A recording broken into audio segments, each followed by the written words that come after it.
Hey, welcome to another episode of the Blackout Tips Podcast. I'm your host, Rod, joined as always by my co-host, Karen. And we're live on a Sunday morning, ready to do some podcasting. Find us everywhere you find podcasts. The official weapon of the show is the folding chair, and the unofficial sport is bullet ball extreme. And make sure you guys get your tickets. The Pod Jam is getting close. It's approaching. It's only like 2-3 weeks away.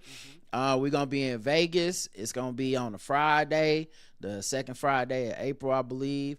And you can get virtual tickets or you can attend in person. Either one is cool with us, and we would appreciate y'all doing that. It's a big deal. We never been to Vegas. I hope the TSA shit's cleared up. Ain't that the motherfucking truth? Cause well, goddamn, what time do I go to the airport? I don't know what's happening, man. I'm scared. I'm gonna have to take a train like JL Covan or some shit. But yeah, make sure you guys, sign up for all of that stuff, because we appreciate you. Sign up for our Patreon, get behind the paywall, whatever y'all can do, help us out over here. We got new computer problems and new computer money, but new computer problems, guys. So help us out. And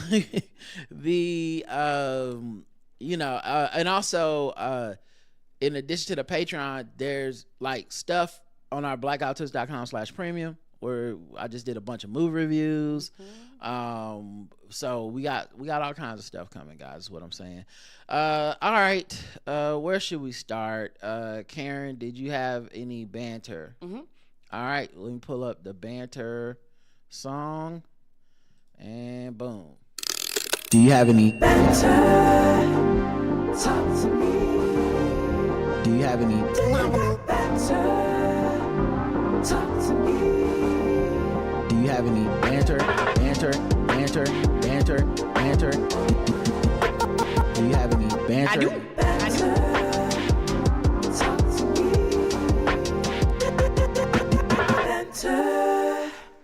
Talk to me. Do you have any banter? I do. Banter. All right. The first thing I'm gonna talk about, I do not know what was going on with my brain Friday afternoon. Friday, Roger was like, you can take care, we have food in here. So he was like, you can take care of your own lunch. So I was like, oh, okay. Me being the big girl. I was like, okay.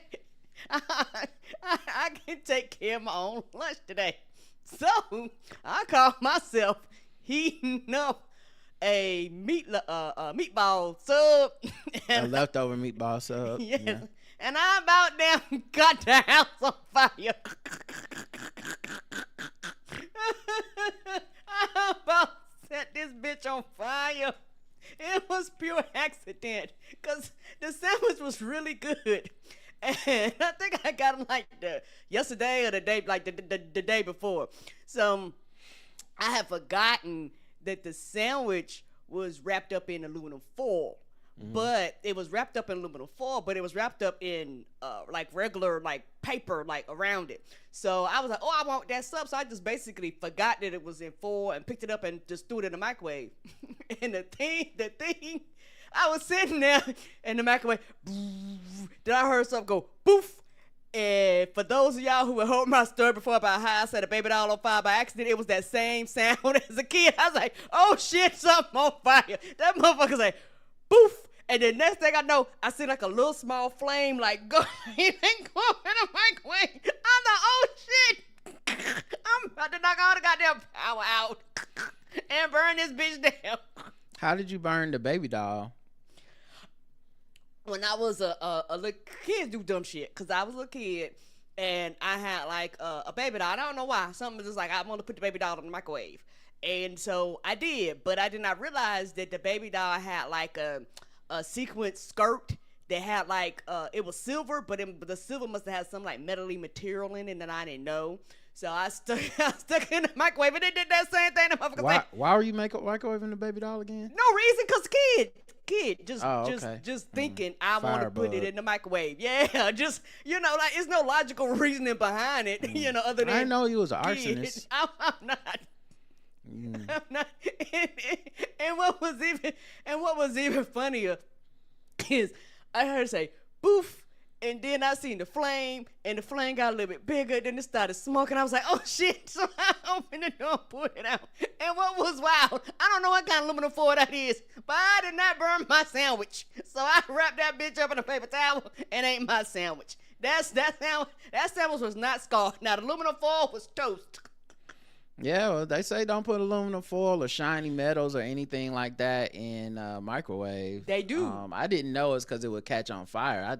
I didn't know what would happen. I've only seen that in movies, and the movies aren't realistic. It's always like a impossible white man taking a grenade or taking like Pam cooking spray to buy some gasoline and then throwing it in the microwave, and then it's like ping ping, and then it just starts exploding. No, it is really us. But you would have to, because I happen to be around, but you would literally have to just walk away and just be oblivious. Then next thing you know, you're going, what the fuck is that? Dee, dee, dee. But if you kind of in the vicinity, you will hear like a pop, and then you will see like small flames, and the longer it's in there, probably the bigger I'm assuming the larger the flame get. I don't know. Well, but we lucked out. Glad you were so greedy that you were standing outside the microwave watching it with intensity. I was because that goddamn sandwich. if you would have just put it on 5 minutes and then went somewhere else, you might have really burned the house down. yeah, I really might have, because the thing is, I wanted the bread to get soft, so I was like, so my brain was like, I didn't want to leave it in there for like a long period of time. I was like, I was like, the amount of time I was gonna leave it in there, in my brain, it wasn't worth walking away. It was like, do I do that? I could just live. By the time I walk and go sit down, I'll be walking right back here. Like my brain didn't process that really well. Okay, yeah, that's interesting. I'm glad that we're alive to talk about like, it. you okay? And I clear I am. I just forgot the foil was there. It's always weird to me on the internet when people say they start off a post with, can we be, now that it's been long enough, can we be honest? Cause to me, I'm like, so you just been out here lying this whole time? Like, who is we in this situation? I've been being honest. and it's always when they're about to turn on somebody that's popular or some shit, like, it's like, and now that it's been long enough, can we be honest about Tiana Taylor's acting? I'm like, wait a minute.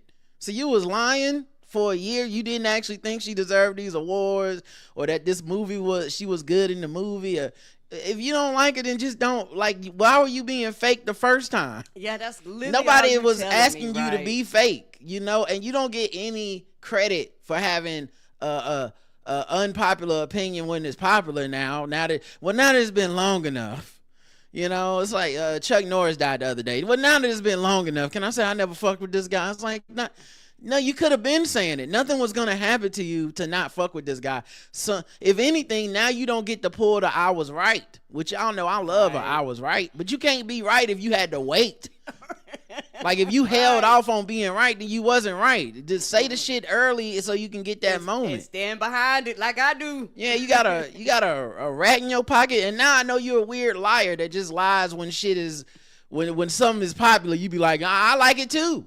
Yeah, and that's why on some things and certain topics, depending on what it is, I won't even talk about it on the internet similar to Roger, because I was like, I don't want to hear your argument, and I don't care. I said what said. Like in my brain, I'm like, I'm not going to change your opinion. You're not going to change mine. If I don't like it, I don't like it. And I typically, you know what? I give up the right to be right in public sometimes, because I'm like, I don't feel like dealing with it on the internet, on social media. Like on the podcast, it's fine. Like, I say stuff all the time on the podcast, so I'm like, yeah, I'm saying this is not that popular, but I expect people who come here to listen to this to at least give us some level of understanding and, wait and see. And sometimes you're right, sometimes you're wrong.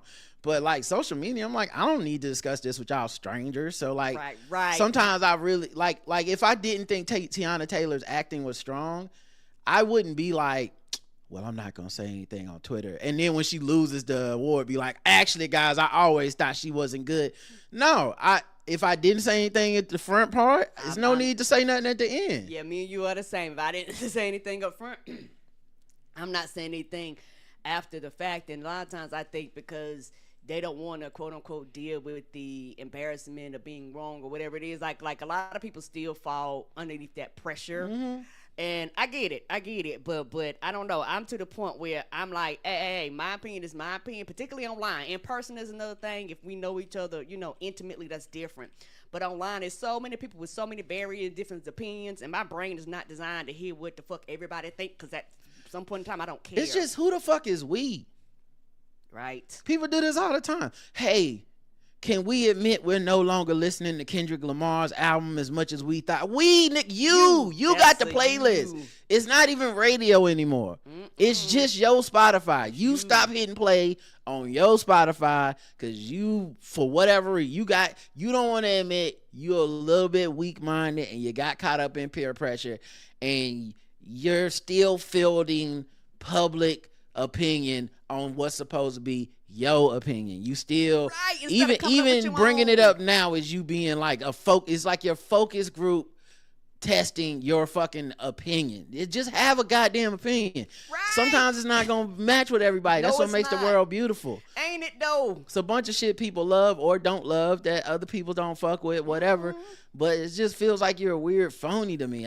But it's a thing you see all the time. It's like, that is weird to come out and say that to people. Like, it's like you're too timid to be like, yeah, I didn't like that shit. Right. And also, to an extent, I think other people look at other people's validation to find their own happiness. You'll never find it that way.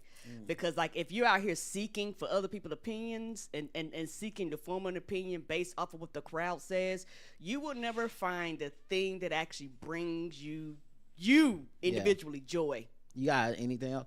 Yeah, I got more. Go ahead. Okay. Yeah. My next one was we got it was by accident, but we got locked out the other day, and it was a little adventure. It was kind of funny though, cause it's just the way that the doorknob came off was just really weird, and it was just hard. It was just hard to fix it. We looking at each other. I was cool because I was like, this is they stuff. They ain't gonna want us out here for a long period of time. They gonna call the next person, even if it's at another complex, but I let these people in their house.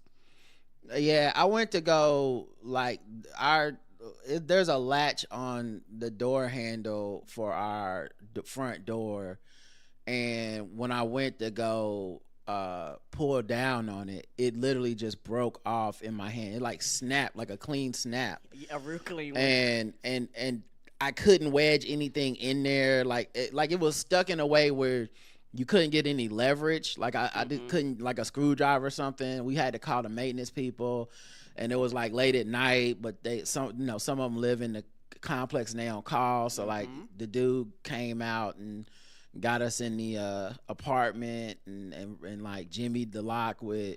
He was like, I'm not no thief or nothing. Just letting y'all know. Like, I'm gonna be breaking in people's shit. I'm gonna use my knife to jam this lock, but just understand, like, I'm not no shady motherfucker. I work in maintenance and I'm a good person. Right. I was like, yeah, it's cool, because it's funny, because I was thinking like, damn, how the fuck he know how to do that? But I guess you do enough stuff in the apartment, people have all kinds of emergencies. You just kind of figure stuff out. Right. He was like, let me getting them in there is half the battle. And he's a younger brother too. So like and like his cousin is like the head of the maintenance people and stuff. So he was kind of trying to figure, it was a big deal that he was trying to figure this out without calling his cousin and doing it on his own. And his cousin was having like Ramadan. He wanted to disturb that and all this type of stuff. So like, it was kind of like, he was a cool kid or whatever. But yeah, it was it was weird. It was funny watching him try to figure out the lock on his own, and he had to give up. And then I was like, listen, I'm just happy to be in the house. Yeah, I just want to be in the house. I'm not planning on going anywhere. So if you want to come back in the morning and fix it, contact your cousin and figure out some hints. And he was like, yes, thank you for not calling the locksmith, because I need to figure this out on my own. And locksmith might even break the lock just to get you in, because they don't have to care about the maintenance of the property. So they like whatever they can do to get you in is. They can give a fuck if it doesn't work after that. Right. So anyway, he did fix it and all that stuff. And I figured out what went wrong with the lock. I've been lifting weights so much. I think my grip strength has gotten too powerful, and it just snapped off in my hand like a Twix or like a Kit Kat. Like, I can see that. You know, because I didn't even 'Cause feel. it was a clean break too, y'all. Yeah, I didn't even feel like I was using that much strength, but It didn't look clearly, like it. when you just lugging around these kettlebells on these and doing all these, you know, doing all these like things that increase your grip strength, Right. you know, the farmer carries and shit. Apparently, you know, I was using like 1% of my strength. It was like all might. I should have only used like, you know, Dakota Smash, and I went for full Texas Smash. Right. That was I my hate fault. going Detroit Smash. What's wrong with you, sir? Another thing that I was thinking about, and this is kind of random thought ish, but it's not really like funny. It's a little more serious, but not like too serious. It's a sports related thing. Okay. But LeBron James just got the record for two things this last week. One, it was the most games played in the NBA period ever over Robert Parrish. I could see that.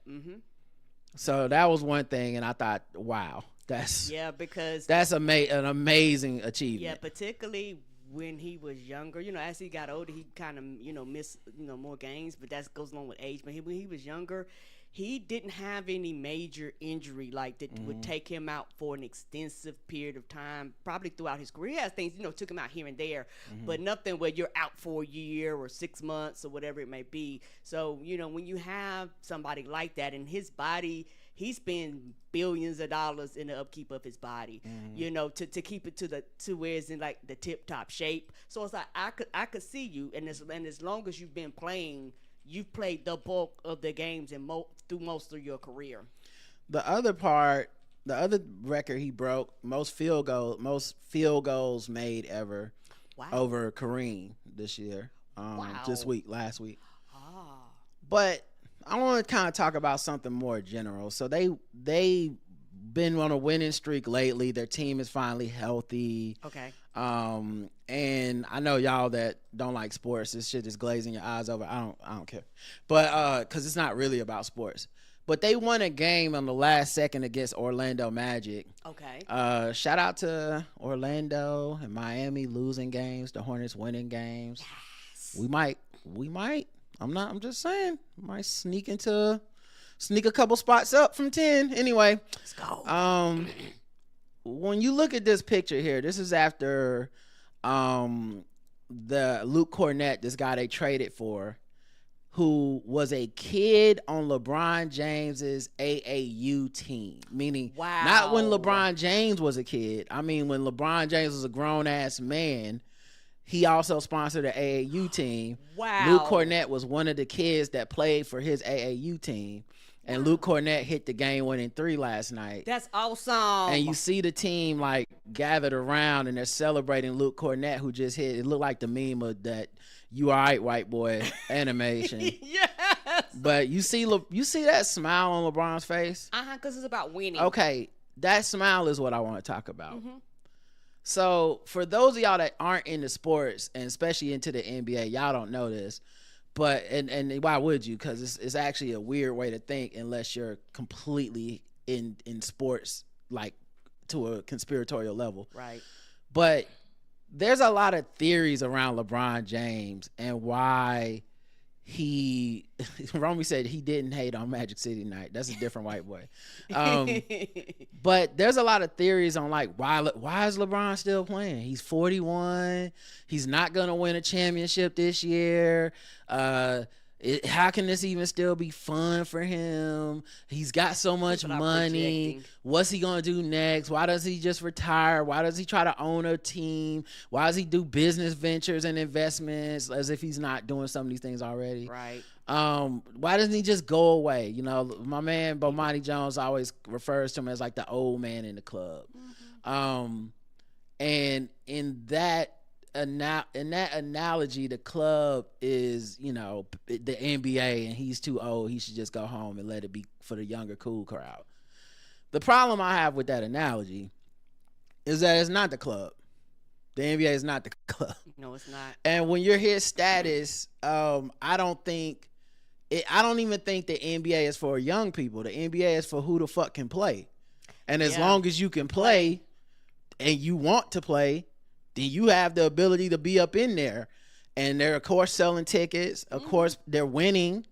So it's not like... And people come... And my thing to kind of piggyback on this conversation when it comes to LeBron.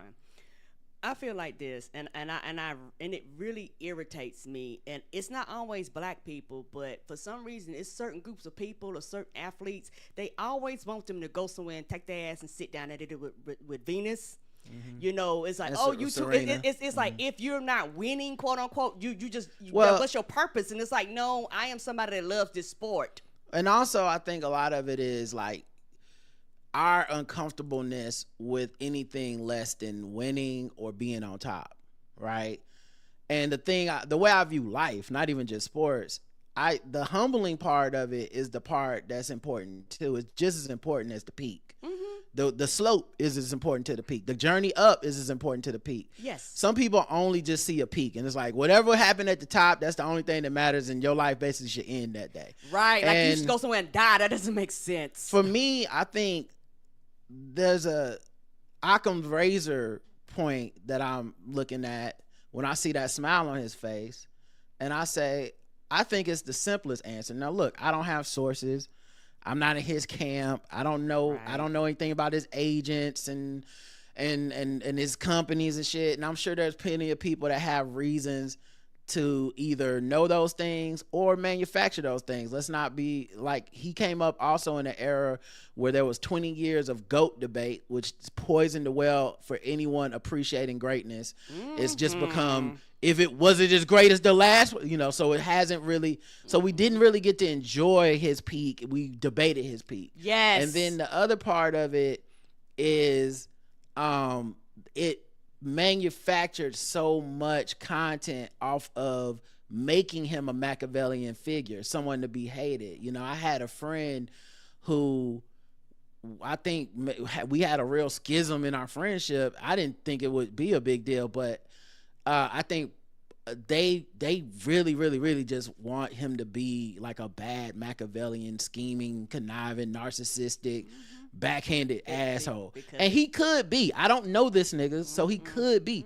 But I just find it interesting because I was like, yeah, but this is the same culture that worships Kobe. Right. A guy that, was accused of sexual assault. This is the same culture that, basketball culture that has excused so many things that honestly LeBron's never brought that level of like shame and disdain, and he's a child star. He's a guy who was 17, who was expected to be the greatest, like, which is crazy because what the fuck does that even mean to look at a 17-year-old and be like, you need to be the greatest basketball player or you failed us all. You did not live up to your expectations.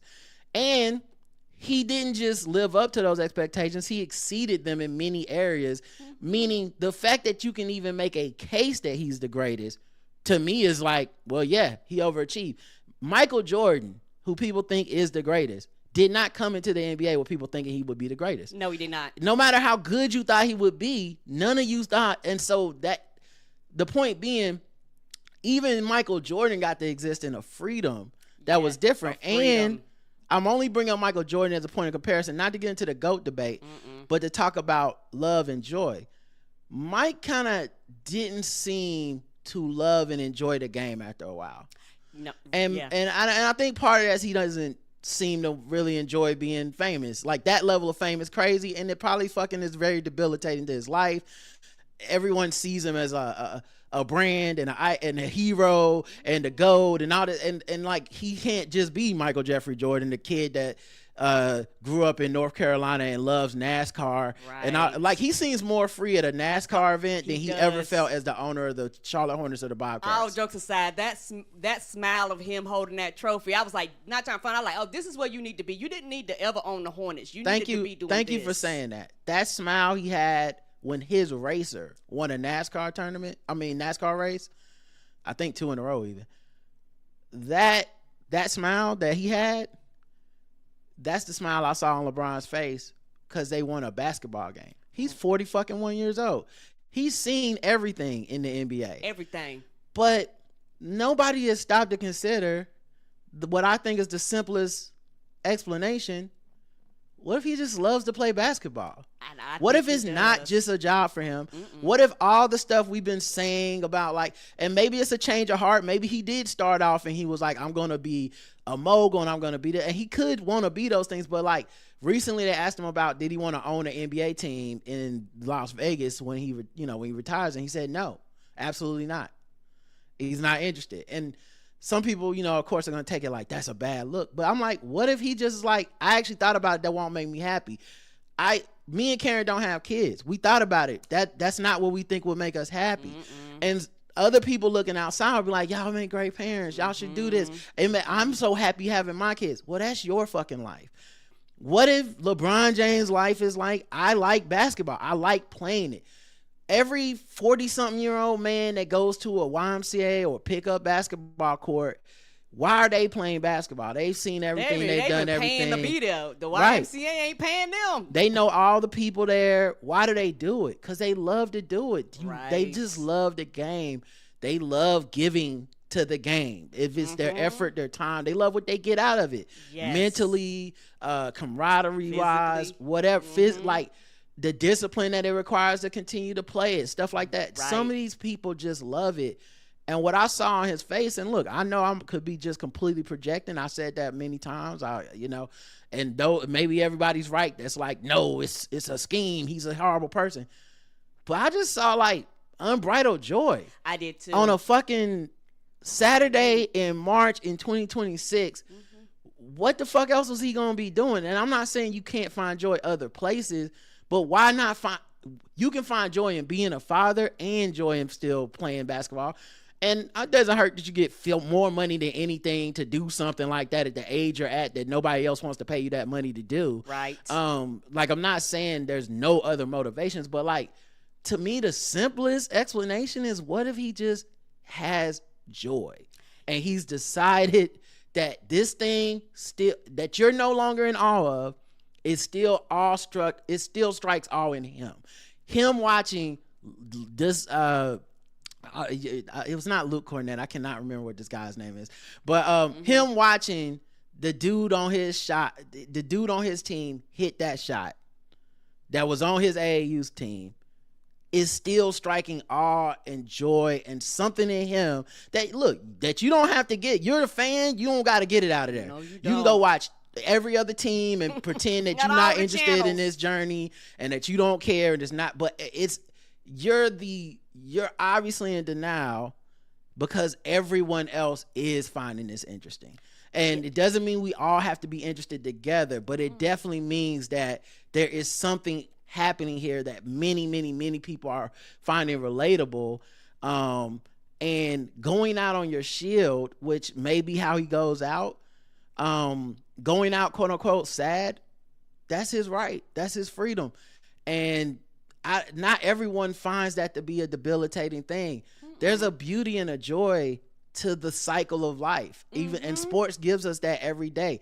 Someone enters the league and someone exits it. And we don't never know the last game you step on the court, you don't really know when it's going to be. No, you don't. You can't script it all. You don't know how you're going out. And submission to that, I think, is the ultimate joy. It's like, I actually don't know.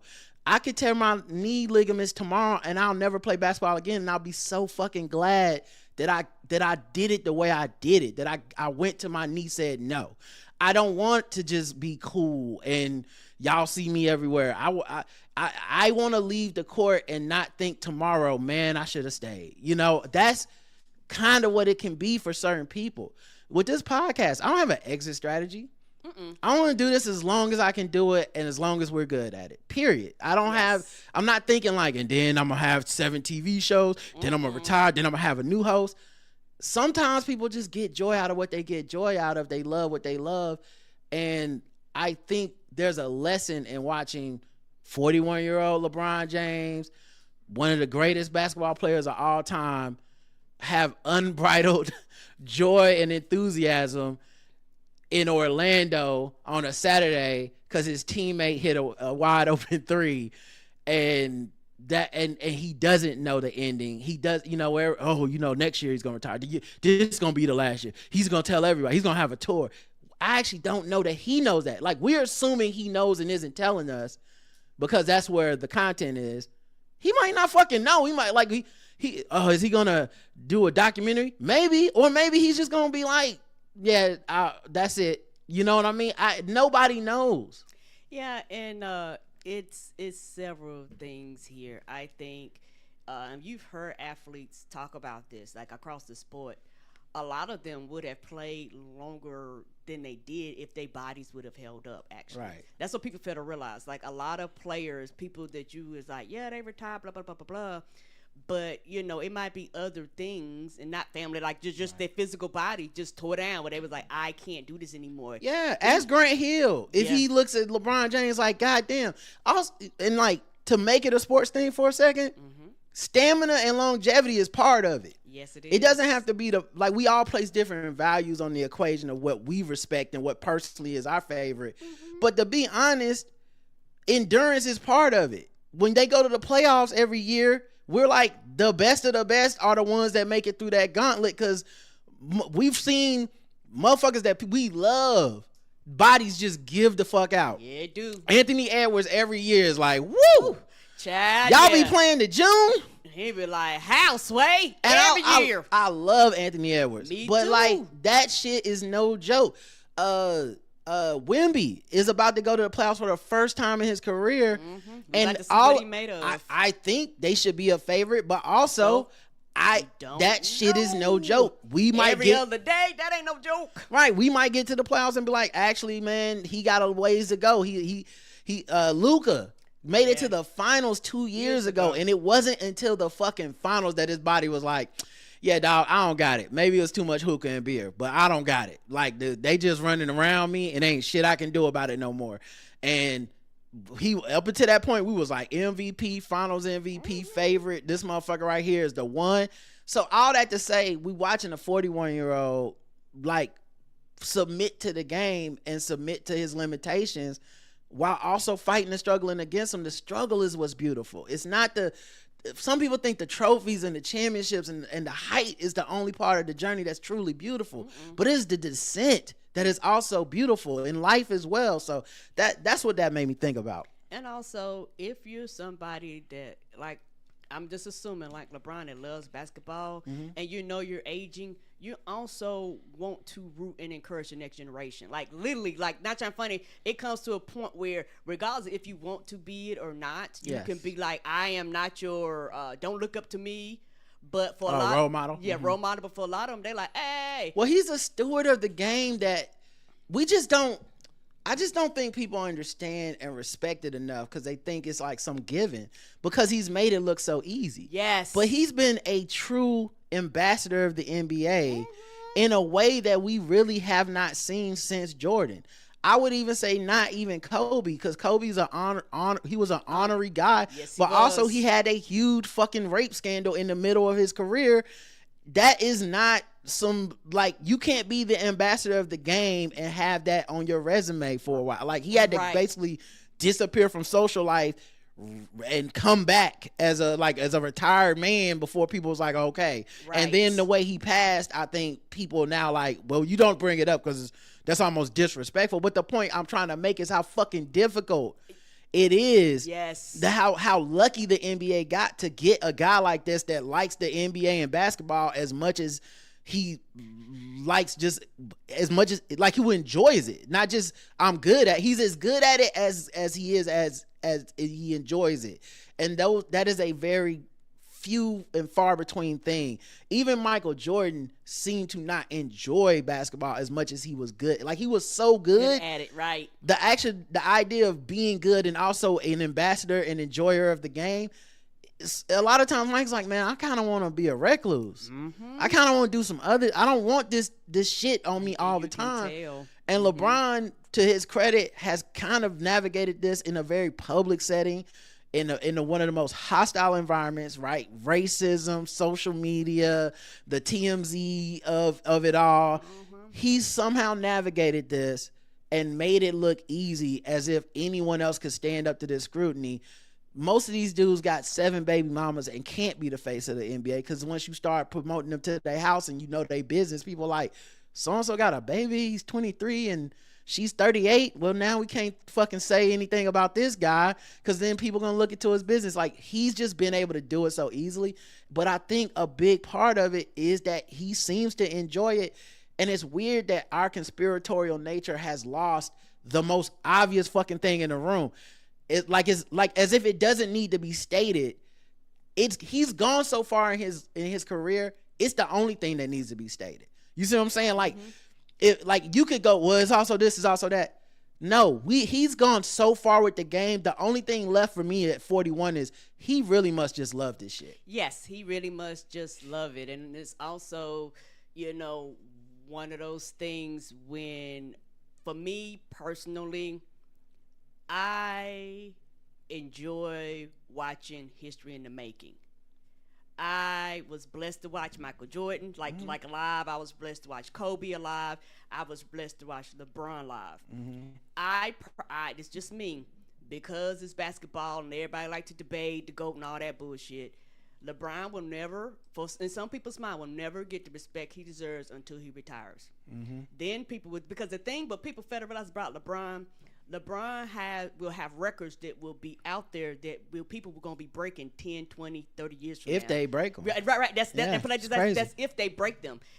He has a lot of records that Wemby broke when Wemby first came in. The first youngest blah, blah, blah. Who had it before? LeBron James. Who had this before? LeBron James. Who had this before? LeBron James. And then there's going to be certain things he had. Cooper Flag is doing it now. Right. And so, that means something when all of a sudden your records are being broken, because records are meant to be broken. I think a lot of times people have a record and they think that shit is cemented in stone, and that's not true. There's always going to be somebody that's going to break your record, but for the fact that you set the record is something special in the first place. And before we go on, I want to say, when it comes to sports, and this is just me on the outside looking in, when it comes to sports, I think a lot of people just aren't happy and they don't have any joy. So anytime any form of joy is presented to them, they always scrutinize it. They always think it's fake, and they always think it's not real because they don't have any joy in their lives. So they figure out, how can anybody with that much money have joy? Type of thing. Or how can anybody have joy? I think joy has been beat out of so many people that they can't have just natural conversations about motherfucker being happy. I don't care what it is. It could be Megan and Clay. It don't matter what it is. There's something wrong with it. It's the worst. Blah, blah, blah, blah, blah, blah, blah, blah, blah. And I get that, y'all. I get it's shitty out there. But I don't have that type of heart to just think that everything is just terrible and everybody's lying to me. I think also, there's a recognition that a lot of times people just don't know what they want. They think they know what they want, but they don't know what they want. And when they get it, they're gonna realize they don't want it. And I think one of those things that people think they want that they don't really want is the idea that a guy like LeBron should just leave. They think they want that. That's just one less story in the NBA. And that's one of the more familiar stories that everybody does go to and care about. Meaning the story of Wembanyama might be the next, everyone's going to talk about this. But there's a bunch of stories in between that. Can Anthony Anderson do it? I mean, Edwards do it. Can Anthony Edwards do it? Will Shai Gilgeous-Alexander and then repeat? Blah, blah, blah. This is just one more story in the tapestry. All you're doing is making the league more boring. His story doesn't take room from other stories.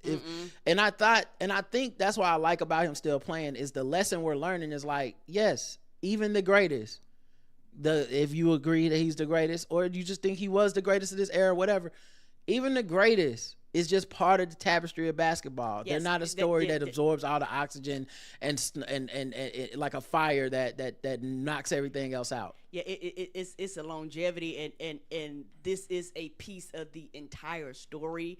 And so that's one of those things I appreciate. And it's not the same, and regardless of how you feel about this man, his impact on golf was miraculous. Tiger Woods, because I'm gonna tell you right now, when Tiger Woods was at his height and playing golf, I would watch that shit. I ain't know nothing about fucking golf, but I was like, oh, Tiger playing? I am here. Golf is fucking struggling since Tiger Woods has been out. People regular golf, not that stuff that they do with the teams and all that stuff, but regular golf.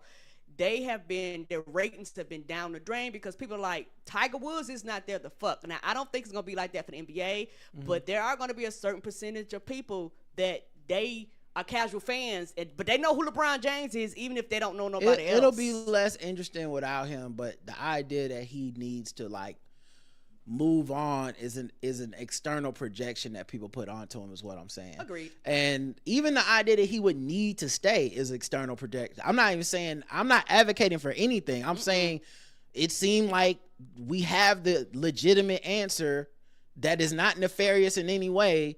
He just seemed to like playing basketball. He just seemed to like this basketball. Isn't Kareem where he had financial investments and he needed that money and that we know of. He just seemed like he liked this.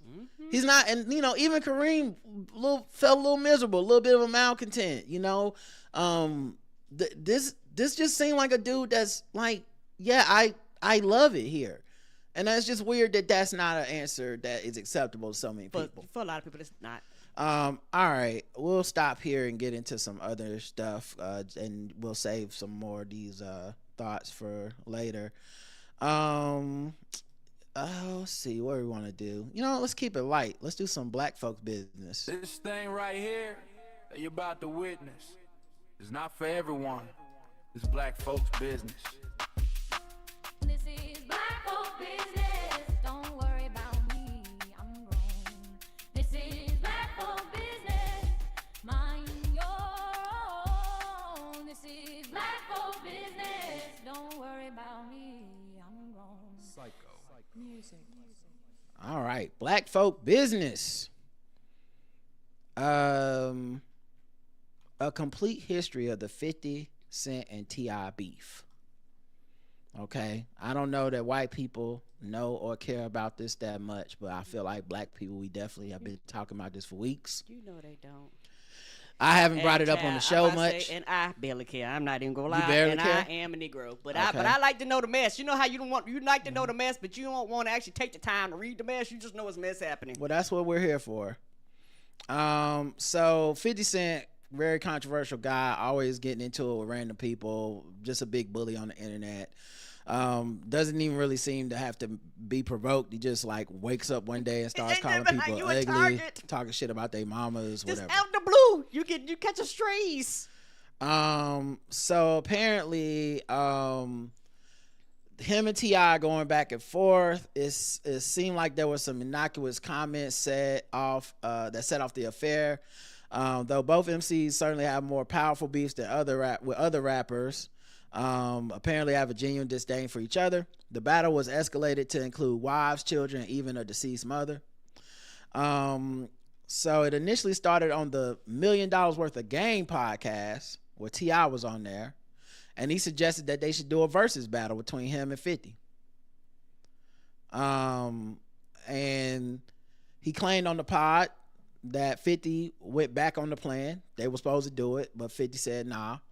And he said he playing dumb when the What You Know rapper shared the news. Said, wait, he claimed on the pod. Anyway, from there, diss tracks were dropped, insults were lobbed. And so, okay, so there was supposed to be, I didn't even notice, there was supposed to be some sort of a versus battle, which, damn, that feels like versus. Are we still doing those? Apparently so. We're still doing verses? I didn't know that.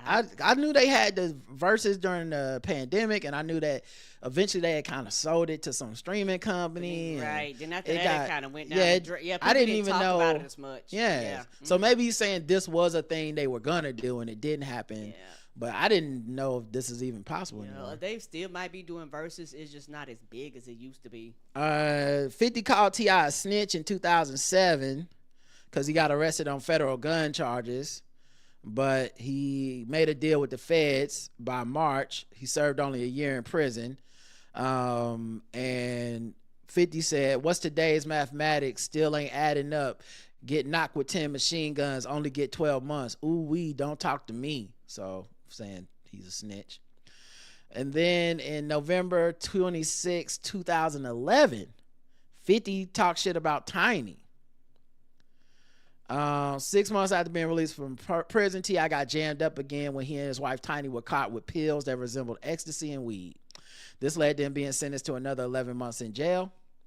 And 50 publicly questioned why Tiny didn't take the fall for her husband. I'm going to tell you 50 Cent and this T.I. responded. I'm going to tell you 50 Cent and anybody else. We're not going to have no discussion about what my old lady should have, would have, could have done for anything as it pertains to me. We ain't going to do that. I'm the only one in my family that's going to take a lick when it pertains to the legal system. Since me, none of my other family members have seen a jail cell. Nobody. I'm the last one. The buck stops here. I feel that a person that stands behind his woman for a criminal charge is a coward anyway. They'll eventually hop on a call and squash it not long after. In December that year, 50 told Vibe that he and T.I. had settled things in a conversation that got heated. We got mutual friends, and I was actually in conversation with one of them, and they were around him. And I didn't tell him to get T.I. on the phone, and T.I. didn't tell him to get me on the phone. Okay, I don't know what that means. And then July 6, 2020. So the last one was 2011. 2020, 9 years later, T.I. called out 50 Cent. On 50 Cent. So he went on Instagram. They have the Instagram here. Let's watch it as a family, everybody. But I guess he said this. Yeah. Have a very, very, very great day, everybody. Very great day, everybody. Yeah, man. What's going on, y'all? I heard it's 50 Cent birthday. Well, happy birthday, 50. Appreciate that, man. Appreciate you for, you know what I'm saying, staying down, remaining healthy, alive, and free for so long, man. But for your birthday, I offer you a challenge, sir. Pull your ass up, man, with 20 of your records, man. Sit across from me, man, and get this work, man. You know what I'm saying? But I understand if you don't want to answer to that challenge because... Okay, so he's calling him out for a versus challenge. Okay, that's not a bad thing. Like, sometimes people do that to start one up. Like, I know that used to be the thing to kind of get it in the zeitgeist. Right. So 50 instead, because he doesn't really rap anymore, he just went on his social media and said, yo, somebody passed T.I. the weed. They gave Smokey and Friday LOL. So then T.I. pushed for a versus battle on Ebro in the Morning. Okay, that was in like July of that year. So that was just only like a couple of days later. Then in March of 2021, 50 Cent shut down plans for a versus with T.I. He said, we're not doing a verse. So all this shit really seemed to stem from them not doing that versus. September, T.I. pressed 50 again at a live concert that he was doing and called out 50 to do another versus. Like 50 so like, this is a weird thing because to me, a versus is a sign of mutual respect. You know, so maybe he's taking it as 50 don't respect my music and he doesn't want to do 20, let's play 20 hits back to back with me or whatever, you know? Whatever. And the thing is, not that funny, 50 does a lot of them shows y'all like, so who knows, he might, I don't got time to be sitting. Power? Yeah, I was like, I don't know what he does on Power, but me either. I feel like he just green lights it and gets the money. So then he called him out on Club Shay Shay, it seems. Nightcap, I'm sorry, with Chad Ochocinco and Shannon Sharp, back before Shannon was canceled. But he called out 54 verses there. Then there was nothing for 5 years. And then he called out 50 again for changing his mind on the verses this year, 2026, February 22nd, 2026. Oh, you might need to let this go, dog.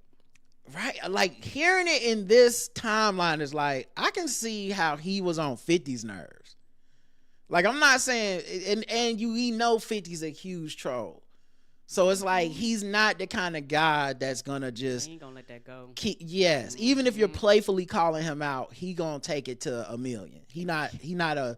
You know what I mean? He's the guy that when you shadow boxing, he punch you in the face for real. Right. Next thing you know, y'all really fighting. Right. I was really about it was really about celebrating each other's catalog. Me and this nigga talked about this. I just ain't call him out the blue. This ain't come out of nowhere. We were moving around Los Angeles selling some shows together. He said the duo had decided that T.I. would reveal the news and 50 would confirm it, but after T.I. accomplished his part of the video, Fifth instead acted confused and ignored the deal. It's like, fuck all of it, T.I. said. Now I question your character, nigga. Just say you don't want to do it. So then it gets ugly.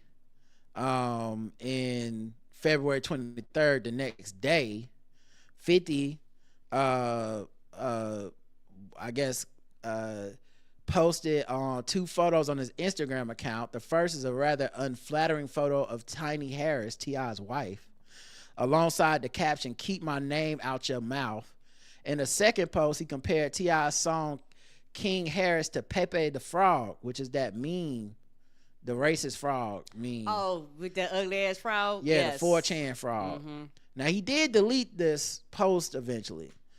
T.I. himself commented on 50's post about his wife. "Fuck, nigga, you can post a fat hoe in a snowstorm on a unicycle juggling dildos. You still a hoe. Hashtag King said that." He also added, "Where your mama?" Now, 50 Cent's mama is dead. Oh, okay. Seemed like a point to point out right there. So then he goes on a long tirade aimed at Fifth, taking issue with the post featuring his mom. The King is the son of T.I. So King goes on this he's like, "Man, you not finna talk about my mom. So tell your dead ass mama, dig her ass up, post a picture that look better than my motherfucking mama, niggas. Fuck wrong with you, nigga. Y'all niggas better tie y'all motherfucking shoes. Y'all niggas don't know who the fuck y'all fucking with." He added an image of a tombstone to Instagram stories that wrote, "This where your mama at." 50 responded with an image he attributed to YouTuber O50 The Movement, featuring photos of King and his mom with the caption, "God don't like ugly." Oh, no. That's why you can't fuck with trolls, man. They don't care. They don't have shame. He wouldn't go, you know what? I did go too far. Him and Cardi, I'll take it to hell. Right. I see why you're upset. I learned a lesson today. Like, it's some people you go, you know what? It's not wherever I draw my line, you're going further than that. I'm good because I don't want my polar feelings hurt. I'm good. So then T.I. dropped a song called War. And I'll play some of that for y'all. And for those that don't know, like T.I.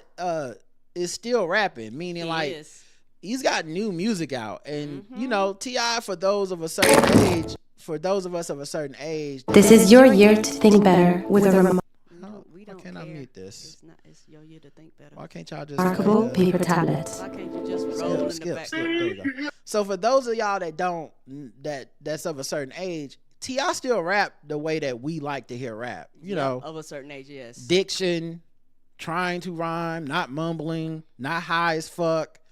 You know, so it's gonna appeal to us. I don't know that it appeals to the kids, right, and what they're into, but you know, this ain't about their sensibilities. People of a certain age, we don't want to care about T.I. fighting 50. Yep. Like, well, if you care about T.I. fighting 50, you probably fighting 50 your damn self. You about to be 50 or more.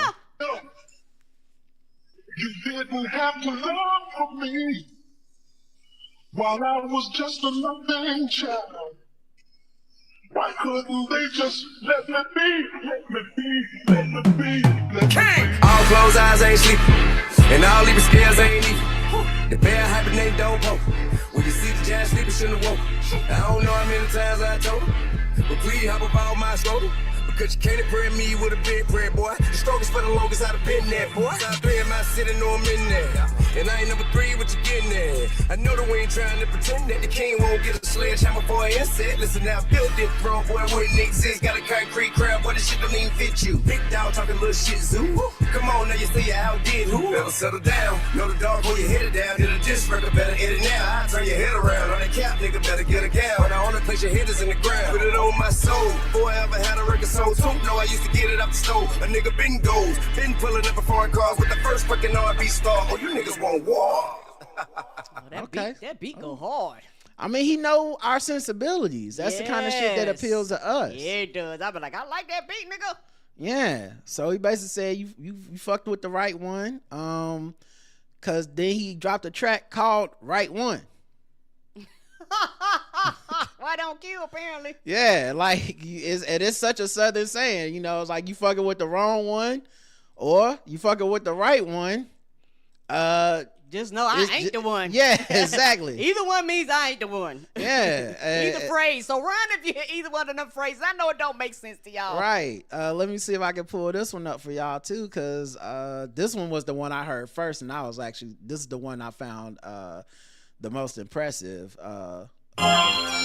Cook up, look, Caleb. Did a nigga y'all scared of that? Man, fuck this Lego head ass nigga, man. Ain't nobody studying that fuck nigga, man. Hey, finally got the right one. Roll some, light one. That's how I ate, then. We're having for the night come. I don't like guns. I walk up on them nice, son. Think he Tyson. Nigga, you ain't tough as my son. Ain't no fear here. Bitch, I'm a king and you a duck. You got no peer here. But smoke, you get your fair share. You wouldn't dare stare me in the eyes and move your dick sucker. Say that shit you say with your thumb. Boy, you's a big sucker. To me, you just a small man in a big shell. Bitch made ass nigga need pigtails. You take no issue with them white boy. It's only high people that you find to be an eyesore. Huh? Duck and smoke, you won't even stand up for a legacy. I guess it cause he see a shit to fight for. Hey, listen, man, this shit ain't gonna go how you think it is. That here will strip you out, that shit leave you a rabbit ears. And you ain't the only one with Grammy before you had a deal. You think you special, end up somewhere pushing daffodils. Nigga, you got less talent. You're less attractive, more average. You ain't got more motion, you just moving where it let traffic. You moved out where it rapping, they gave you a DMX pack. You ain't that savage, nigga, you 5-0 dispatch. Oh, to the dick, nigga, all mad, could puff, let your bitch. Oh man, I love that line. You 5-0 because 50 and police. It's also funny too. I mean, one, T.I. can rap. I feel like this gets lost in the equation somehow with Southern, maybe because he's from the South. Mm-hmm. And also because once you get into like reality TV, you start people start being like, was he ever really? 50 T.I. was one of them ones, but it's just so funny because it all started from like, man, I respect you. Let's do a battle for verses, and it ended up with like, actually, now I think about it, you a bitch. It went to the other extreme. Right. Now that I got more time to think about it, I don't really like your ass anyway. Here. Yeah, gave a tartar sauce and mustard like a fish salmon.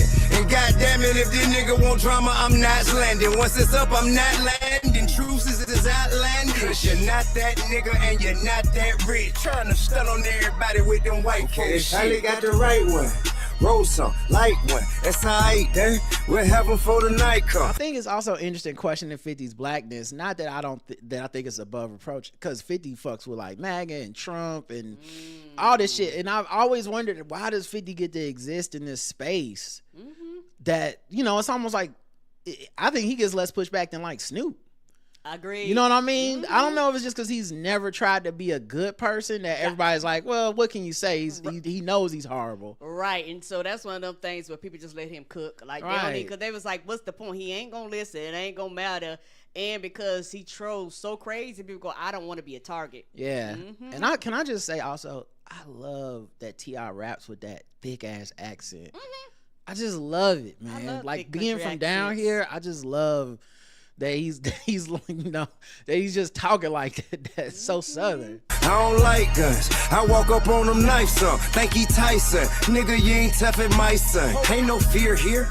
Bitch, I'm a king and you a duck, you got no peer here. But smoke, you get your fair share. You wouldn't dare stare me in the eyes and move your dick sucker. Say that shit you say with your thumb. Boy, you's a bitch. They say boo boo, bring your bitch ass outside, play in the street. You ain't no motherfucking gangster, you just pray on the weak. Man, all you do is talk shit and hope it stay on the net. Play detective, catch killers on some police shit. Grown men make it mean, that's a weird ass flick. Kicking nigga while they down, you a sucker for that. Having a moment, hate to let the nigga inch in my life, but I give his ass a case to solve about a mission in my wife. You hate women, get that why you can't keep one. You can't love them cause from your mama you receive none. Oh no, you rather set fires to houses with babies in them. I got paperwork from niggas in prison, your name is in them. Peter Parker journalism, he saying, I guess I'm Venom. Morals won't break up in them. New Yorkers, you gon' defend them? It's your king, huh?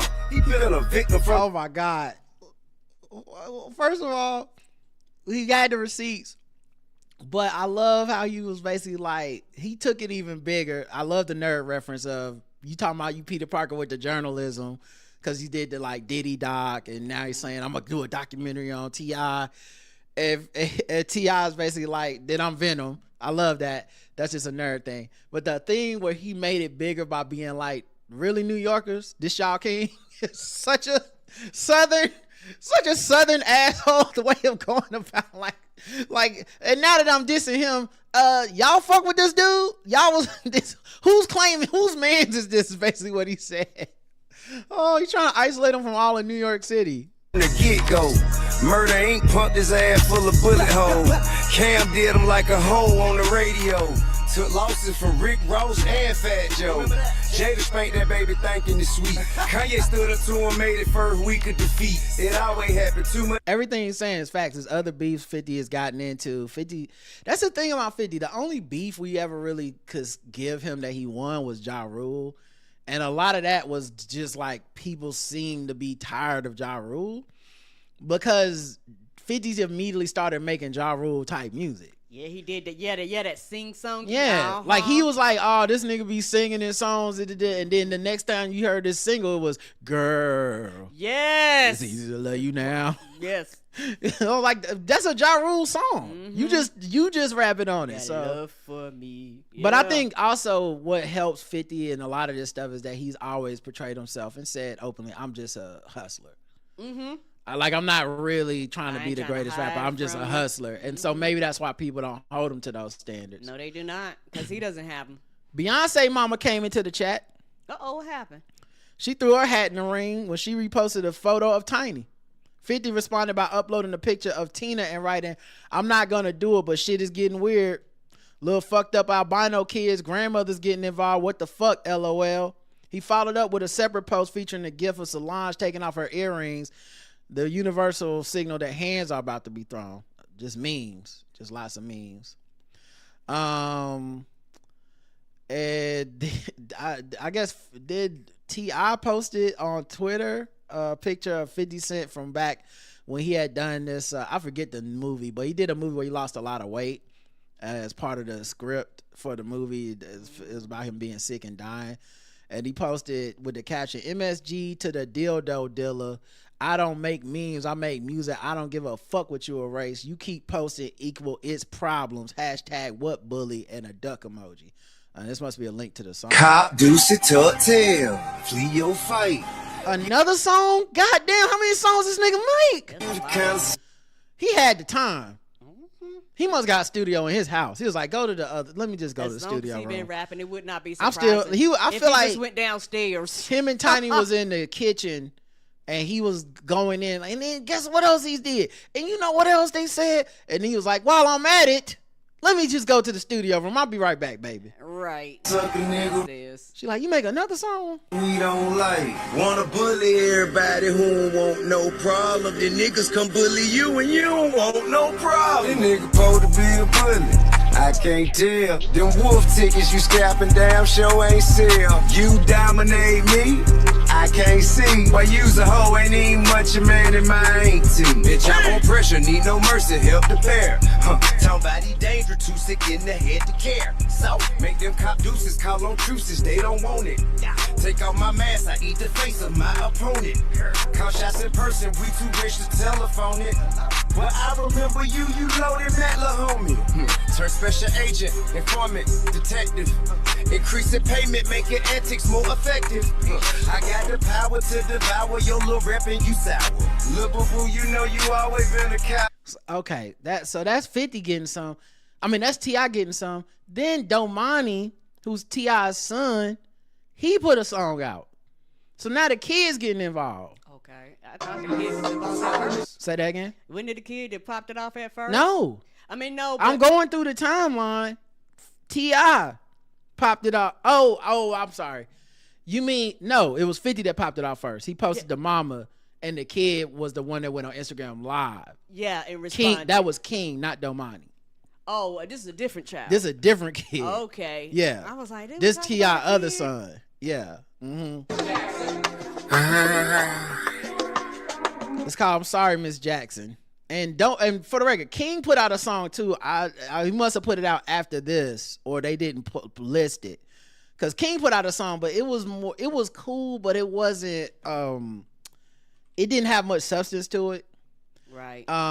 It's like I wanted to put something out here. Yeah. It might have came out first because I do remember that. Yeah, it's called, I guess, is it called Lessons? Is this it? I don't know. 50 Cent, Lil Wayne, Collateral, T.I. No, that's not it. But yeah, he did put out something, and it's called Made Men. Is that it? Okay, let me look on Twitter because he had a video with his. That's what I thought was. That's what I thought was so interesting. Was that he had like his shit was like him rolling weed, sitting in the office, like doing. I was like, huh. So he got a whole like thing going on over here. Okay, yeah, I found it. Okay, let me share this tab instead. So this is what he put. And I thought this one was before Domani, so maybe you're right. Yeah. See, I don't even sleep this low, but they talk about my motherfucking mama. Yeah. Stuff. I don't care how this shit go, you did. Yeah. Yeah, how dare you talk about mamas? Yeah, your mama in the grave, you dig up, they put her under. Now he has a t-shirt on with 50 Cent's dead mama picture on it. Oh, that's what that bitch is. Yeah. How dare you talk about mamas? You know, so yeah, how dare you talk about mamas? Yeah, your mama in the grave, you dig up, they put her under. By my mama, bitch, I'm on that. For the static, I want thunder. They we ducking pressure, bitch, you ain't the only one with compass. Now he never gets around to smoking this weed, I don't believe. No, he just he keeps don't. You lighting it and then wasting that pole blunt. wasting Didn't weed. get a burn. Since you trolling, let's get petty. They shit shots, bitch, we ready. Yeah, I seen the black and white. You call the police, tell the business. You can talk that shit inside, but when you come outside, be ready. I don't know about what's gonna happen, but I know that karma dead. Tell Miss Jackson that I'm sorry, but I don't know why the fuck your son would even get me started. I asked God to visit hell to start the hell that Curtis started. I ain't shunned you for my son, but since the jet I've been cold-hearted. Raised to risk it for my mama, so this shit can't disregard. Keep going out. Bitch, I'm retarded. This is swinging his hands. I just love that it's intergenerational beef now. Yeah, it is. Where it's just like the kids are like, well, hold on, daddy, let me get some. Let me, and for the record, it seemed like T.I. didn't put his kids up to this. No. Because T.I. later went on to be like, I didn't tell them to do any of this. I actually wish they wouldn't. It's grown man business. But it is their mama. So, like, they love their mama. They feel the same way. Everybody was like, this just shows how good a father T.I. is. I was like, or how much them kids love their mama. I don't even know that they need their daddy's permission. They were just like, what did he say about my mama? Because this man been talking about they daddy for years. Dang, nobody gave a fuck about daddy. They wasn't picking up no microphones when it was T.I. versus 50. They was like, that's not daddy, my you business. Take care of your own. My mama, hold up. My mama not no rapper. What are we doing here, sir? Right. Ain't your mama dead? Like, that's crazy. But yeah, this is the other one, and it's a little bit more it's almost like Kendrick's Meet the Grams, because it got a little more philosophical. And this is Domani, who is signed to J. Cole's imprint, his label. Okay. And you may hear some J. Cole vibes to this. Miss Jackson, am I overreacting or is it valid? I wanna have a one-on-one convo about it, man. You sacrifice your life for so the world could see his talent. He's a legend now, I guess it worked out, but I need some answers. Are you happy with the way he been holding your family name? I need to know, cause I can't sleep at night thinking you died in vain. I think it got to him. People won't tell him because he pay him. The emperor's new clothes to tell, we need to tell. We failed too many times from shells or either jail. Cats got 9 lives, one more will ring the bell, and I don't wanna do it. Reason I came to you, I'm hoping you could talk me through it. Maybe it's something that you could tell me, bring some understanding. I'm more level-headed than the people headed. And the art for this is the house on fire. A house on fire, assuming this is a fire that 50 Cent started, where like he allegedly tried to burn the house of his baby mama to the ground, and the baby mama and the baby was in it. To his mansion. I hope you know it's time sensitive. I think he really was a little confused, but I won't mention it. Pardon me if I'm digging it. Hate to have you reliving it. You supposed to be resting. But just. And this is obviously addressed to 50's dead mama. His dead mama is who this kid is rapping this. Few questions. Do you whisper in his ear before he makes his decisions? Can he hear you pass a nervous laugh he do when he timid? And is he really happy? Time to tuck the basket and gimmicks led to the actual business. He used to be something. We thought it was a joke, but now we see it's something awful him. I offer him a chance to reunite with you, and I'll do it. Nothing left to do, so I just send him to you, Miss Jackson. So that's like, he was actually putting a lot of veiled threats in there, and then the last verse he does kind of imply like, don't make me have to, send you to your mama. Oh no! I don't know if anything's happened since then. I know 50 put out a song where, I think the theme to Power, he has like 3 or 4 lines that kind of vaguely might address this, but I don't think 50's hopping in the booth. It's been weeks now. And I don't think it behooves him to hop in the booth because none of us think I don't think he still got it. And he also intimated that he's working on a documentary about T.I. and the allegations of sex trafficking that he, when those women had sued him. And now that court case got thrown out. They won the case, but who knows? That doesn't mean. So maybe he finds something or pays people to find something compelling in a documentary form that may be worse than even making a diss track. T.I., the Southern Diddy that would be enough for people to be like, yeah, it don't matter who had won this beef. True. But that's what black people business was about. That's what black people talk about. Yeah. All right. One last thing. We got time for a little bit of Guess the Race, and then Karen's got to get out of here. So let's get into that. This time for Guess the Race. This time for Guess the Race. This time for Guess the Race. This time for Guess the Race. All right, let's get into some Guess the Race. Man allegedly returns to pub after being kicked out to issue chilling threat. Wait, we did this guy already? Okay, I don't think we did. Texas man's behind bars after threatening to kill a number of people at a specific place and time. Oh, damn. Like, we done a couple of stories about people getting kicked out, but I don't think this version of it. Luis Armando Diaz Mendez, 34, stands accused of one count of making a terroristic threat. The underlying incident began during the early morning hours on New Year's Eve at the Ringer Pub. They say he was physically escorted out after causing a disturbance at 1 a.m., and he was banned from returning. But Diaz Mendez returned with gifts of sorts. He brought back a bouquet of flowers in his hand. Okay. He then allegedly approached a worker near the bar and placed the bouquet down and said, "These are for you." Okay, well, that's nice. What's the problem with that? He asked the employee if the pub had his black iPhone that he left when he was kicked out. After retrieving the phone, he said he needed to leave the premises. But that's what the people told him. Yeah. Like, you gotta go. Right. But the defendant said, "You don't work Tuesdays, do you?" As the woman began to respond, he allegedly interrupted and said, "Stay away from it. Stay away from next Tuesday night." So was he just calling her a "see you next Tuesday," or was that a "don't see you next Tuesday if you want to live"? Don't see you next. I think the second option. Okay. Don't see you next Tuesday. The worker told the defendant to leave and he should stay away from the location. This infuriated him because he's like, "I was trying to help."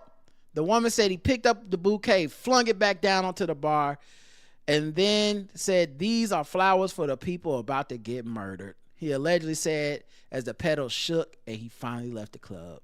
She called 911, said she feared for her safety. I would too. This story, whoever did this story, do it good with the telenovelas. Mm-hmm. That sound like that description. Yeah, she smacked him. Right? Yes. And said, "Adios mío." Yeah, Diaz Mendez is currently being detained on $30,000 bond. If he does get bond, he'll be placed on house arrest. Karen, guess the race of Mr. Luis Armando Diaz Mendez. Hispanic, Latino. Okay, let's check the chat room. He must not know ICE is out here, Latino. Diaz Mendez, Suez Rodriguez, Hispanic, crazy Hispanic fan. Fran is in capital FAN anyway. Correct answer. You guys all got it right. Hispanic.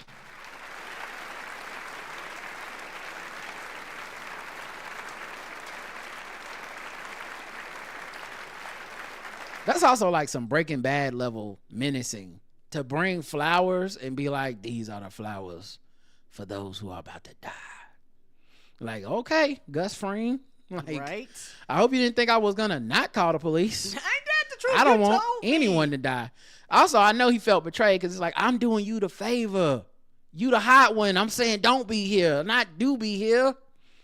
All right, let's go to another one. Let's If see. anything, I'd be scared as shit that he knows my work schedule. Mm-hmm. Like, that's gonna be funny. If anything, are you stalking me? That's what I'm saying, Karen. I agree.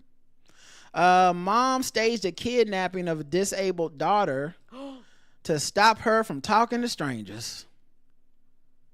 What? An Arkansas woman faces charges of staging a fake kidnapping of her disabled daughter to stop her from talking to strangers. Tammy Hamby, Hamby, 59, was released from a Crawford County jail. Now, we're only guessing her race. Authorities charge her and 3 other individuals with endangering an incompetent person. Tammy Hamby also faces conspiracy to commit kidnapping charges, according to an arrest warrant. Tammy Hamby allegedly devised a fake kidnapping to teach her 22-year-old daughter, who was mentally disabled, the dangers of talking to strangers online. There had to be another way. Yes, it did. Jeffrey Hamby, Tammy Hamby's husband, and the father of the woman told the station that the family had been dealing with an online scammer for several months. Their daughter believed the scammer was country singer Luke Bryan, and Jeffrey Hamby said, "We tried everything. She has not stopped communicating with him, and he was going to get her. He was going to take her." According to the arrest warrant, Tammy Hamby allegedly recruited Shannon Childers, a live-in certified nurse assistant who was a caregiver for the Hamby's daughter, to concoct a scheme. She got other people to do this. That's wild. To have the young And woman... nobody had enough common sense to be like, hey, this ain't right. Right. This is going to get us to RICO. Right. Concoct a scheme to have the young woman kidnapped by people who said they could introduce her to Luke Bryan. Childers then allegedly roped in 2 of her friends, David Quach and Nico Austria, to take part in the plot. Police said that Tammy Hamby planned to have her daughter taken out of the house, tied to a tree in a neighboring field. Tammy Hamby would then step in and rescue her daughter. The alleged plot was carried out November 17th when Quach and Austria showed up at the Hamby's home wearing ski masks. As Jeffrey Hamby recounted to the local ABC KHBS, both men told the daughter that they were sent by Luke Bryan to come get her, saying, "Luke sent us today. It's now or never." The daughter then willingly followed the men into the car with her guitar and her teddy bear. Why are y'all doing this to y'all poor sweet daughter? Right. And she I don't know know it's no y'all couldn't just better. take away the phone. Right. Limit access? Something. According to affidavit, Austria got lost while driving and brought the daughter to the wrong field. Oh, Lord. So now the baby tied to a tree in the wrong field because they followed through with the plan to zip tie the young woman to a tree and threaten to harm her. However, the daughter broke free, ran for help. So Luke Bryan ain't getting her. Okay, she got free on her own. They allegedly tried to help tie her to the tree again and then left. Police said Tammy Hamby was watching the whole thing unfold. The daughter was able to free herself a second time, run to a nearby house, and call 911. Foiling the plan, by the way. Foiling the plan like Karen trying to microwave a meatball sub. Okay? Yeah, setting everything in this bitch on fire. That's Yeah, how forward it was. Yes. A deputy with Crawford County Sheriff's Office who interviewed the daughter said she was in fear for her life and clung tightly to a teddy bear, and the entirety of me speaking with her during her interview. I know the mom was like, well, I wonder if the mom, are you proud or are you sad? Oh, she got loose. Oh, she called the police. Well, good for her. That's what I wanted to do. I mean, but also I'm going to jail. Yeah, you are. Tammy Hamby's bond was set at $125,000, which she posted. The bond was set at $25,000 for the other 3 defendants. And the husband was not charged and stated he did not know about the alleged plot. The daughter was taken into custody by the Arkansas Department of Human Services after filing an emergency petition. And you know why they ain't tell the dad? The dad have been like, the fuck are y'all doing? So they're like, don't Right. tell him. Like, he probably would have been the only person that was like, this is dumb. I told you just take phone or limit the act. Like they got all types of shit. You know, to block people, to parental guidance, all that shit. Like we didn't have to go to the stream. She would have got away with it too, and if not for those meddling kids. Her meddling kid. Yep. And for the fact that the baby broke free and shit, she probably looked at them like, oh, I could beat you up, but what I'm gonna do, I'm gonna go with you. Guess the race. Oh, white. Just 100% white. All right. Chat room says going out in random ass fields and shit. We don't do that. Sounds like a real attempt gone wrong. White, Tammy Hammy, double wide white, Free Britney White, all for it again white. Lifetime movie presents My Daddy Is My Brother White. Never watched Fargo white. Wacky Tammy white. The correct answer is white. Everyone got it correct. All right, and now Karen is in the bonus round because she's actually 2 for 2 on this one. Let me see if I can find a guess the race more racist. There we go. That bitch was white. I ain't racist. How can I be racist about anybody or anything in my life? How can I? Call them niggas. Just call them niggas. It's time to get gold teeth, gold chain wearing, fried chicken and biscuit eating, monkey ate baboon, big thigh, fast running, high jumping, spear chucking, 360-degree. And in the interest of time, this is a 2 for 1. Okay. Marion County Sheriff's deputy says a man is in jail after threatening employees of a closed business with an axe. Deputies say Bryce Thayer, 36, arrived at the Tidal Wave car wash. Not the tidal wave. A tidal wave of blood. Right at closing time, became agitated when they turned him away. Yes, they're like, we about to turn it. They might have already turned it off. They was like, no, we're not restarting it up. See you tomorrow. I feel like I did this one before. They said he then grabbed the axe and held it in a threatening manner. Oh, wait, no, we did do this one because we had the video. Yes, I'm sorry. Okay. Free space. He was white. He was white. Okay. He was white. Let me see if I find one more. Go ahead. Man tried to pay bail with funny money. Patrick Alexander, 33, was arrested Saturday for trespassing on a property in Chesterfield, South Carolina after a night in jail. Before the judge, John Davis set bail at $250 on misdemeanor charge, giving back his belongings so he could retrieve the bail money. He pulled out a wad of cash and handed $300 bills over and advised the judge, keep the change. Davis, who told Alexander that he could not keep the extra money, noticed the cash color did not look right, flipped the bills over, and saw Chinese writing on the back of the money. Oh, my God. As if foreign characters were not proof enough, a detention officer used counterfeit currency pen and proved the money was fake. Well, at least you're already at the jail. You ain't got far to go. Instead of being freed, he was hit with a... Let's just move you to the adjacent room to the right. left. Okay, yeah. Now come on to the forgery room. Yeah, we we got to process you down here too. Yeah. We just 3 doors down and then 2 doors, one door, and then you'll be in your cell. Forgery and felony and contempt of court misdemeanor. His bond was increased to $6,000. He's like, okay, let me go to my other bag. I got some Monopoly money in there. When Alexander's funny money was booked into evidence, police noticed the defendant had actually handed the judge 4 fake bills, so he tried to tip $150, not just $50. Come on, he's a gentleman. Karen, guess the race. What was his name again? His name is Patrick Alexander. Oh, white. Karen's going with white. And in the interest of time, because Karen does have to get out of here, I'm just going to rip the Band-Aid off. He was white. Correct, Karen.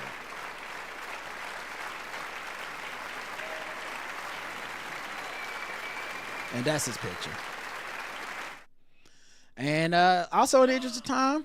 He did that shit. Yeah. I mean, he looked like he would have some counterfeit money. Ooh. That's all I'm saying. Yes. He got a counterfeit vibe to him. And in the interest of time, I'll skip sword ratchetness because Karen's got an appointment and she got to get to it on time. So, all right, y'all. We'll talk to y'all throughout the week. Until next time when Lily in Brooklyn catches up and then goads us for not having enough episodes. Y'all do the math. I love you. I love you too. Mwah. Bye, everybody.